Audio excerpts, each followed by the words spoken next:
What is an IPO? Presented by WallStreetSurvivor.com. An initial public offering, or IPO, is the very first time a private company issues stock to the public.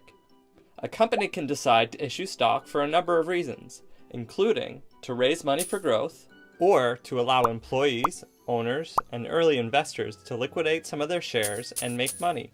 To explain how an IPO works, let's look at Dave. Dave owns a chain of very successful food trucks in Chicago, but Dave sees a bigger future for his business and wants to expand his operation to other cities. To do so, he decides to issue shares to the public to raise the necessary cash he needs to build more trucks, inventory, marketing, and staff. Dave can't just issue stock himself to the public. He needs to use an investment bank. If the IPO is big enough, a company can use multiple investment banks. But since Dave's offering is small, he uses one, JP Stanley. Based on the value of Dave's company, Dave and JP Stanley determine the IPO price, the amount of shares they will use, and the percentage of ownership of Dave's food trucks they will give up. JP Stanley values Dave's food trucks at $100 million, and Dave decides to sell 10% of his company.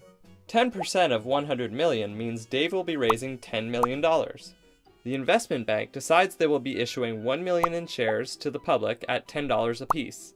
The investment bank then lists the shares on a stock exchange for the public to buy. Investors can now buy shares of Dave's food truck. In the late 1990s, IPOs really took off as technology startups were issuing stock and raising a ton of money extremely quickly. This led to the internet bubble and subsequent collapse.